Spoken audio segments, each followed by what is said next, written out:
Hi guys, good morning, welcome to our new vlog. ഈ ഒരു vlog നമ്മൾ ചെയ്യുമെന്ന് വിചാരിച്ചതല്ല, പക്ഷേ ഐ എം ഇൻ ഗോവ. ഞാനിപ്പോൾ ഗോവയിലാണ് എൻ്റെ ഫ്രണ്ട്സായിട്ട്. And what we have experience here is really shocking. So അതിനെക്കുറിച്ച് ഒരു ചെറിയ വീഡിയോ ആയിരിക്കും, ഗോവ വ്ളോഗ്സ് വരുന്നതായിരിക്കും. ആദ്യമേ എനിക്ക് കുറച്ച് പോസിറ്റീവ്സും നെഗറ്റീവ്സും പറയാനുണ്ട്. സോ മെയിനായിട്ട് ഈ ഗോവയിൽ ഞാൻ ഏറ്റവും കൂടുതൽ ഇപ്പോൾ കേട്ട് വന്നത് tourism is on A massive decline എന്നാണ്. അപ്പോൾ ഞങ്ങളിപ്പോൾ ഇവിടെ 3 ദിവസം ഉണ്ട്. ബട്ട് ഫസ്റ്റ് ഇംപ്രഷൻസ് ഗോവ ഇതിപ്പോൾ ഓൾമോസ്റ്റ് സീസൺ ടൈമാണ്. ഞങ്ങൾ വീക്കെൻഡിലാണ് വന്നിരിക്കുന്നത്. പക്ഷേ ഗോവയുടെ റെസ്റ്റോറൻറ്റ്സ് ആണെങ്കിലും ബാർസ് ആണെങ്കിലും ഒക്കെ IIFK നടക്കുന്നുണ്ട് ഇവിടെ. അപ്പോൾ ഭയങ്കര എംപ്റ്റിയാണ്. ഈ രാത്രി കുറച്ച് മെയിൻ ഏരിയാസിലുള്ള കുറച്ച് ക്രൗഡ് അല്ലാതെ ബാക്കി പണ്ടൊക്കെ ഞാൻ 3-4 തവണ ഗോവയിൽ വന്നിട്ടുണ്ട്. മിക്കതും സീസൺ ടൈമിലായിരുന്നു. അതിൻ്റെ 1/3 ആൾക്കാർ സത്യം പറഞ്ഞാൽ ഇപ്പോൾ ഇവിടെ ഇല്ല. അത് കഴിഞ്ഞ് ഈ IIFK ഉള്ളതുകൊണ്ട് ഹോട്ടൽസൊക്കെ ഭയങ്കര ഫിൽഡ് ഔട്ടാണ്. ബട്ട് കുറച്ച് Airbnbs അങ്ങനെയൊക്കെ കിട്ടാനുണ്ട്. സോ ഈ ലെസ് ക്രൗഡഡ് ഗോവയിൽ ഞങ്ങൾ വന്ന് ശരിക്കും നമുക്ക് എൻജോയ് ചെയ്യുന്നുണ്ട്. എൻജോയ് ഇൻ ദ സെൻസ് പ്ലേസസിൽ നമുക്ക് സീറ്റ്സ് കിട്ടാത്ത സ്ഥലത്ത് ബുക്കിംഗ് ഇല്ലാതെ കയറി പോകാൻ പറ്റുന്നു. ബീച്ചസ് ലെസ് ക്രൗഡഡ് ആണ്. മെയിൻ ഞങ്ങൾ വ്ളോഗ്സ് കാണുമ്പോൾ നിങ്ങൾക്കറിയാം, ഈ സൺസെറ്റിൻ്റെ സ്പോട്ടിലൊക്കെ ഈ റെസ്റ്റോറൻറ്റ്സിലെ ബീച്ചിൽ സൺസെറ്റ് സ്പോട്ട്സിലൊക്കെ ഭയങ്കര പാടായിരുന്നു സീറ്റ്സ് കിട്ടാനൊക്കെ. പക്ഷേ അതൊന്നും ബുക്കിങ്ങോ ഒന്നും ഇല്ലാതെ സീറ്റ്സ് കിട്ടുന്നു. അങ്ങനത്തെ ഒരു പ്ലസ് പോയിൻ്റ് ഉണ്ടായിരുന്നു. ആൻഡ് ട്രാഫിക് കമ്പാരിറ്റീവ്ലി അത്യാവശ്യം കുറവായിരുന്നു. ആൻഡ് ഈ ഫുഡിൻ്റെ അതും ഭയങ്കര ഷോക്കിങ്. നല്ല നല്ല സ്ഥലങ്ങളിൽ ഞങ്ങൾ പോയി ഫുഡ് കഴിച്ചിട്ട് എൻ്റെ ഓർമ്മയിൽ ഫുഡൊക്കെ ഭയങ്കര എക്സ്പെൻസീവ് ആയിരുന്നു. പക്ഷേ ഞങ്ങൾ പോയ 2-3-4 കഫേസിലൊക്കെ ഫുഡ് വാസ് എക്സ്ട്രീംലി അഫോർഡബിൾ. നല്ല സർവീസും അങ്ങനത്തെ കുറേ എന്താ പറയുക, ഒരു പോസിറ്റീവ് വെക്കേഷൻ വൈബ്സാണ് ഞങ്ങൾക്ക് ഇവിടുന്ന് കിട്ടിയത്. ബട്ട് ദ വേഴ്സ്റ്റ് പാർട്ട് കുറേ ഉണ്ട് എനിക്ക് പറയാനായിട്ട്. ഏറ്റവും വേഴ്സ്റ്റായിട്ട് ഈ ഗോവയുടെ ടൂറിസത്തിൻ്റെ എനിക്ക് ഡിക്ലൈൻ തോന്നുന്നത് ഇവിടുത്തെ ലോക്കൽസിൻ്റെയും ഇവിടുത്തെ റെസിഡൻസിൻ്റെയും ഒരു ആറ്റിറ്റ്യൂഡാണ്. അത് ടൂറിസ്റ്റിൻ്റെ ഒരു ആറ്റിറ്റ്യൂഡ് പ്രശ്നമുണ്ട്, ലോക്കൽസിൻ്റെ ആറ്റിറ്റ്യൂഡ് പ്രശ്നമുണ്ട്. കാരണം ഗോവയുടെ എനിക്കൊന്നും ഒരു മെയിൻ വരുമാനം, at least one of the major source of income is tourism. പക്ഷേ ഇവരിപ്പം ടൂറിസ്റ്റിന് വേണ്ട എന്നുള്ളൊരു ആറ്റിറ്റ്യൂഡ് തന്നെയാണ്. I don't know why it is like that. ആ ഒരു വേണ്ട എന്നുള്ള ആറ്റിറ്റ്യൂഡാണ് ഇവിടുത്തെ ലോക്കൽസ്, ഈ ബിസിനസ് നടത്തുന്നവരുടെ അല്ല, പക്ഷേ ലോക്കൽസിൻ്റെയൊക്കെ. അത് നമുക്ക് ഇവരുടെ റോട്ടിൽ നമ്മുടെ വേറൊരു രജിസ്ട്രേഷൻ വണ്ടി കണ്ടാലും നമ്മുടെ ഇത് കണ്ടാലും ഒരു വെൽക്കമിങ് ഫീലിംഗ് എനിക്ക് പേഴ്സണലി ഇവിടുന്ന് ലോക്കൽസിന് ഇപ്പോൾ കിട്ടുന്നില്ല. ഒട്ടും വെൽക്കമിങ് ഫീലിംഗ് കിട്ടുന്നില്ല. അതിൻ്റെ ടൂറിസ്റ്റിൻ്റെ ഒരു പ്രശ്നമുണ്ട്. കാരണം ഇപ്പോൾ നമ്മൾ കണ്ട ഒരുവിധം ഭൂരിപക്ഷമായിട്ടുള്ള ടൂറിസ്റ്റും തോന്നിവാസമാണ് ഇവിടെ വന്ന് കാണിക്കുന്നത്. ലൗഡ് മ്യൂസിക് ഇടുക, റോട്ടിൽ ബഹളം ഉണ്ടാക്കുക, ജസ്റ്റ് ഒരു ന്യൂസൻസ് ആയിട്ടുള്ള ടൂറിസ്റ്റാണ് എനിക്കൊന്ന് ഭൂരിപക്ഷം ഈ ഗോവയിൽ ഇപ്പം കണ്ടുവന്നത്. സോ അതുകൊണ്ട് ലോക്കൽസും ഫെഡപ്പ് ആവും. സോ ഗോവയ്ക്ക് ടൂറിസം വേണം, നമുക്ക് ഇവിടെ വന്ന് എൻജോയ് ചെയ്യണം, പക്ഷേ ലോക്കൽസിനും സമാധാനത്തോടെ ലീവ് ചെയ്യണം. പക്ഷേ ഒരു കോൺഫ്ലിക്റ്റിൻ്റെ ഒരു സ്റ്റേജിലാണ് എനിക്ക് പേഴ്സണലി തോന്നിയത്. ആൻഡ് ആ ഡിക്ലൈൻ നമുക്ക് പേഴ്സണലി കാണാം. പിന്നെ ഏറ്റവും വലിയൊരു പ്രശ്നം ഇവിടെ ഊബറും അങ്ങനത്തെ സംഭവമൊന്നുമില്ല. കംപ്ലീറ്റ് ടാക്സി മാഫിയാണ് ഇവിടെ. Taxis are very expensive. നിങ്ങൾക്ക് കാർ ഇല്ലെങ്കിൽ അല്ലെങ്കിൽ 2 വീലർ ഇവിടെ റെൻറ്റിന് എടുത്തില്ലെങ്കിൽ ഭയങ്കര പ്രശ്നമാണ്. But you get so many cars and 2 wheelers and all here for rent. And പൊതുവേ അതിൻ്റെ കണ്ടീഷൻസൊക്കെ മോശമായിരിക്കും. ആൻഡ് എന്തെങ്കിലും പറ്റിക്കഴിഞ്ഞാലൊക്കെ ഭയങ്കര കോംപ്ലിക്കേറ്റഡ് ആയിരിക്കും. സോ വേറെ ഓപ്ഷനില്ല ഗോവയിൽ. പക്ഷേ വണ്ടി ഇല്ലെങ്കിൽ അതും പറ്റില്ല.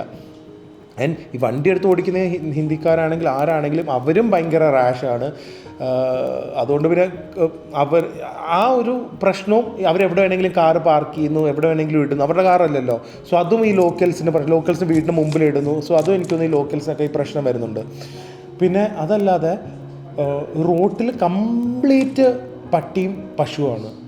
ചില സ്ഥലത്തൊക്കെ പോയി കഴിഞ്ഞ് കഴിഞ്ഞാൽ നമുക്ക് ഈ ബീഹാറിലൊക്കെ പോയ ഒരു ഫീലിംഗാണ്. ആൻഡ് അതും ഭയങ്കര റൂട്ടിൽ ഭയങ്കര ഒരു കഞ്ചഷനും ഡേർട്ടി ആക്കലും അങ്ങനത്തെ കുറച്ച് പരിപാടികളൊക്കെ ഉണ്ട്. അത് മെയിൻ ഏരിയാസിൽ പോയപ്പോലും അങ്ങനെ നമുക്ക് കാണുന്നത്. പിന്നെ വേറെ ഭയങ്കര ഒരു സ്കാരി ഫാക്റ്റാണ്. ഇതിൽ ചിലപ്പോൾ നമുക്ക് നമ്മുടെ എന്താ പറയുന്നത്, എന്താ തോന്നില്ലേ, ഈ പറഞ്ഞൊക്കെ കറക്റ്റ് അല്ലേ? അതെ, ഞങ്ങളൊരു സ്ഥലത്ത് ഇരുന്ന് കഴിച്ചപ്പോൾ പട്ടികൾ അവിടെ ഇവിടെയൊക്കെ വന്നിരിക്കുന്നു. അവരാണെങ്കിൽ ഓടിക്കുന്നുമില്ല ബീച്ചിൽ. അപ്പോൾ നമ്മൾ എല്ലാവർക്കും പട്ടികളായിട്ട് കംഫർട്ടബിൾ ആവണമെന്നില്ലല്ലോ. അപ്പോൾ നമുക്കൊക്കെ ഡോഗ്സ് ഉള്ളതാണ്. പക്ഷേ ഇങ്ങനെ അടുത്ത് വന്നിരിക്കും, നമ്മൾ അറ്റാക്ക് ചെയ്യുമെന്നൊക്കെ ഉള്ളൊരു പേടിയുണ്ടല്ലോ. സോ അത് ഒരു ഫാക്ടർ. പക്ഷേ എനിക്ക് ഏറ്റവും ഒരു ഷോക്കിംഗ് ആയി തോന്നിയത്, ഫസ്റ്റ് ഓഫ് ഓൾ ഈ സീസണിൽ ഗോവ മെയിൻ കുറേ സ്ഥലങ്ങൾ കാലി. ഞങ്ങളൊരു ക്ലബ്സിൻ്റെ ഒക്കെ ഏരിയയിലൊക്കെ പോയി. ദാറ്റ് ഈസ് ആക്ച്വലി ഒരു ഷോക്കിംഗ് എക്സ്പീരിയൻസ് ആയിരുന്നു. കാരണം നമ്മൾ കുറേ സ്ഥലത്ത് ഭാഗ്യത്തിന് ട്രാവൽ ചെയ്യാൻ പറ്റിയിട്ടുണ്ട്, ഇങ്ങനത്തെ വാക്കിംഗ് സ്ട്രീറ്റ്സ് അതൊക്കെ എൻജോയ് ചെയ്തിട്ടുണ്ട്. പക്ഷേ ഇവിടെ പോയപ്പോൾ ക്ലബ്സും അതൊക്കെ എം ടി ആണ്. ആൻഡ് ഈ ഗോവ നമ്മൾ നല്ല പാർട്ടി വൈബ്സ് ആണ്. So I don't like party. പക്ഷേ ഇപ്പോൾ നല്ല മ്യൂസിക്, നല്ല സർവീസ്, ഐ ലവ് ദിസ് പബ്ബിൽ കിട്ടുന്ന ഫുഡ്, അല്ലെങ്കിൽ അങ്ങനത്തെ ഫുഡ്. ഇപ്പോൾ കൊച്ചിയിലാണെങ്കിൽ വിലോസിറ്റി എന്നൊക്കെ പറഞ്ഞ ബാറുണ്ട്, എനിക്ക് ഭയങ്കര ഇഷ്ടം അവിടെ പോയി ഫുഡ് കഴിക്കാൻ. കാരണം എനിക്കൊന്ന് ഹയാത്തിൻ്റെ ഷെഫിൻ്റെ ട്രെയിനിങ് അങ്ങനെ ആരുമാണ് അവിടെ കുക്ക് ചെയ്യുന്നത്. സോ അങ്ങനത്തെ നല്ല മ്യൂസിക്കും നല്ല ഒരു ഡീസൻറ്റ് അലമ്പല്ല ഉണ്ടാക്കാത്ത ക്രൗഡ്സും അങ്ങനത്തെയൊക്കെ സ്ഥലങ്ങളിൽ പോയിട്ട് എല്ലായിടത്തും വീക്കെൻഡിന് ഓൾമോസ്റ്റ് കാലിയാണ്. ആൻഡ് ഇവരുടെ ഇതൊക്കെ വ്ളോഗ്സിൽ കുറച്ചും കൂടി ഡീറ്റെയിൽ ആയി ചെയ്തിട്ടുണ്ട്. ഞാൻ ജസ്റ്റ് പറഞ്ഞു തന്നുള്ളൂ. എനിക്ക് ഗോവ എന്ന് പറഞ്ഞാൽ നമ്മളിങ്ങനെ ഒരു എന്താ പറയുക, ഒരു മസ്റ്റ് വിസിറ്റ് ഡെസ്റ്റിനേഷൻ എന്നല്ലേ പറയുന്നത്. ആൻഡ് ഈ ക്ലബ്സിലും അവിടെയൊക്കെ പോകുമ്പോൾ ഇവിടെ ഈ ആൾക്കാരില്ലാതെ ഇവർ ജസ്റ്റ് ഇവിടെ നമ്മളെ കയറ്റാൻ വേണ്ടി ഈ കുറേ ഫീമെയിൽസിനെ അവിടെ ഹയർ ചെയ്തിട്ട് എന്ന് പറഞ്ഞു കഴിഞ്ഞാൽ ആ ക്ലബിങ് അല്ലെങ്കിൽ മ്യൂസിക് അല്ലെങ്കിൽ ഫുഡ് എൻജോയ് ചെയ്യുന്നതല്ല, ഒന്നില്ലെങ്കിൽ ഗേൾസിനെ കണ്ട് കയറാനും അങ്ങനത്തെ രീതിയിൽ ഇൻകം ഉണ്ടാക്കാനും ഉള്ള ഒരു റോങ് രീതിയിൽ. അങ്ങനെയല്ലല്ലോ ഒരു ക്ലബ്സിൻ്റെ ഒരു ഉദ്ദേശം, എസ്പെഷ്യലി ഗോവ എന്ന് പറഞ്ഞാൽ പാർട്ടി സെൻട്രലായത്. So that was actually very disappointing. And ഏറ്റവും വേഴ്സ്റ്റ് പാർട്ട്, ഞങ്ങൾ കാറിൽ തിരിച്ച് വരുന്ന വഴിക്ക് കാറിൽ നിന്ന് നമ്മളവിടെ കയറിയില്ല എവിടെ, ബിക്കോസ് വീഡിയോ എൻജോയ് ചെയ്ത വൈബ്. ഞങ്ങൾ ഇപ്പോൾ ഫുഡ് വാങ്ങി ഇവിടെ തന്നെ വന്ന് കഴിക്കാമെന്ന് വിചാരിച്ചു.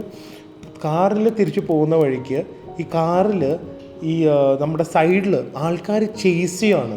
ഇപ്പോൾ നമുക്കറിയാം ചേസ് ചെയ്യുന്നത് എന്തിനാണെന്നറിയോ, ഇങ്ങനെ ചോദിച്ചു ഡ്രഗ്സ് വേണമെന്ന് ചോദിച്ച് പയ്യന്മാർ ചേസ് ചെയ്യാണ്.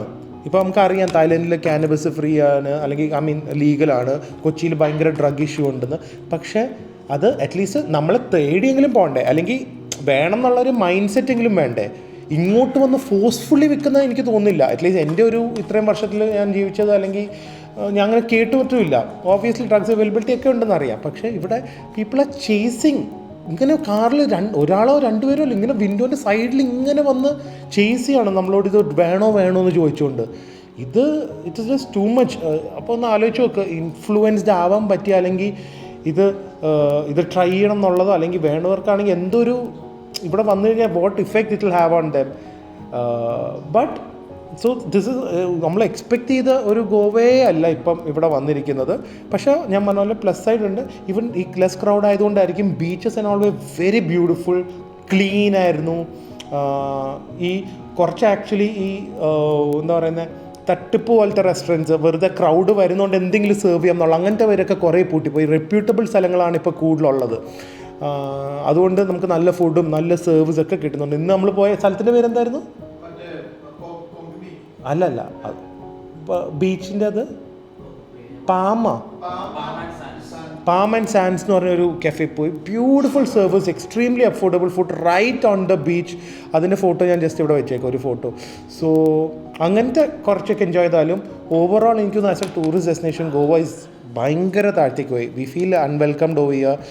എന്തൊരു റേറ്റാണ്, സോ എക്സ്പെൻസീവ്. ഇവിടെ കിട്ടുന്ന ഇപ്പോൾ ഒരു പ്രോപ്പർട്ടി 10,000 11,000 ഒക്കെ പ്രോപ്പർട്ടി മലേഷ്യ, ബാങ്കോക്ക്, വിയറ്റ്നാം എവിടെ പോയാലും ഒരു 3,000 4,000 കിട്ടുന്നുള്ളൂ. സോ ഒരു 5 nights ഒക്കെ സ്പെൻഡ് ചെയ്യുകയാണെങ്കിൽ ലൈക്ക് അൺഇമാജിനബിളി എക്സ്പെൻസീവ് ആണ് ഹോട്ടൽസ്.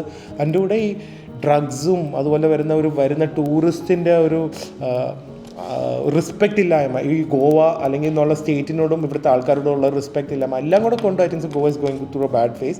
ഇതായിരുന്നു ഞങ്ങളുടെ എക്സ്പീരിയൻസ് ഓഫ് ഗോവ. ബട്ട് ഞങ്ങൾക്ക് ഭാഗ്യത്തിന് we had lots of fun in Goa. ഞങ്ങൾക്ക് അങ്ങനെ ഒരു ഈ ഡ്രഗ്സിൻ്റെ ചേസിങ്ങും അല്ലെങ്കിൽ അങ്ങനത്തെ ഒന്നും അല്ലാതെ വേറെ ബാഡ് എക്സ്പീരിയൻസ് ഒന്നും ഭാഗ്യത്തിന് ടച്ച് വുഡ് ഇതുവരെ ഉണ്ടായിട്ടില്ല.